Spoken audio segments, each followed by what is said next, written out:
अरे दोस्तों, आज की इस वीडियो में हम आपसे पाकिस्तान के बानी कायद-ए-आज़म मोहम्मद अली जिन्ना की सियासी जद्दोजहद और उनकी ज़िंदगी के बारे में बात करेंगे।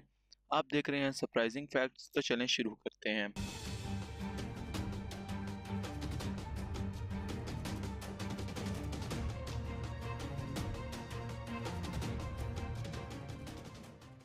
पाकिस्तान के क़याम के लिए दौलत और मनसब को पैरों तले रौंद कर लंदन से इंडिया आने वाले और हमें एक आज़ाद कौम की हैसियत दिलाने वाले शख्स का नाम कायद-ए-आज़म है।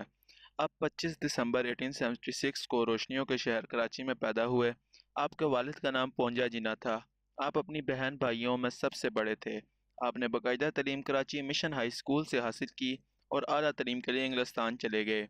वहाँ जाकर आपने मुलाजमत की और फिर कुछ अरसे बाद मुलाजमत छोड़ दी और कानून की तालीम हासिल करने लगे। 1896 में वहाँ से कानून की डिग्री हासिल की। उस वक्त आपने सियासत में भी हिस्सा लेना शुरू कर दिया था।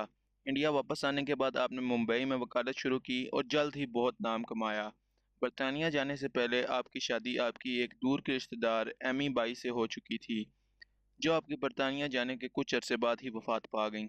कायद-ए-आज़म मोहम्मद अली जिन्ना ने न सिर्फ तारीख का दहाड़ा बदला, बल्कि दुनिया का नक्श ही बदल डाला। Quaid-e-Azam all India Muslim league के वो वाहिद कायद थे जिनकी क़ियादत में पाकिस्तान ने अंग्रेज़ों से आज़ादी हासिल की। आपको पाकिस्तान का पहला गवर्नर जनरल बनने का एजाज़ हासिल है। इब्तिदा में आप इंडियन नेशनल कांग्रेस में शामिल हुए, लेकिन जल्द ही आपको एहसास हुआ कि इंडियन नेशनल कांग्रेस सिर्फ हिंदुओं का फ़ायदा चाहती है, तो उन्होंने इंडियन नेशनल कांग्रेस छोड़ दी और मुस्लिम लीग में शमूलियत इख्तियार कर ली। आपने मुसलमानों के हकूक़ की खातिर 14 निकात पेश किए। मुस्लिम लीडरों से अख्तिलाफ़ात की वजह से आप बरतानिया चले गए। इल्हामा इकबाल की कोशिशों की वजह से आप वापस आए और मुस्लिम लीग की क़यादत संभाली। 1946 के इंतखाबात में मुस्लिम लीग ने मुसलमानों की बेशतर नशिस्तों में कामयाबी हासिल की। हिंदुस्तान वापसी के बाद कायद-ए-आज़म ने मुंबई में क़याम किया। आप एक आज़ाद और ख़ुद मुख्तार हिंदुस्तान चाहते थे। उनकी नज़र में आज़ाद का सही रास्ता कानूनी और आइनी हथियारों का इस्तेमाल करना ही था। इसी दौरान में ऑल इंडिया मुस्लिम लीग एक अहम जमात बनकर सियासी उफ़क़ पर उभरने लगी। 23 मार्च 1940 को करारदाद पाकिस्तान पेश हुई, जहां पाकिस्तान की आज़ादी की तहरीक शुरू हुई। 1940 के बाद कायद-ए-आज़म तपोवक का शिकार हो गए। सिर्फ उनकी बहन और उनके चंद करीबी लोग उनके हालात से वाकिफ़ थे, क्योंकि कायद-ए-आज़म ये नहीं चाहते थे कारकुनान को इस बात का इल्म हो कि उनका लीडर बीमार है और वो कमज़ोर पड़ जाएं।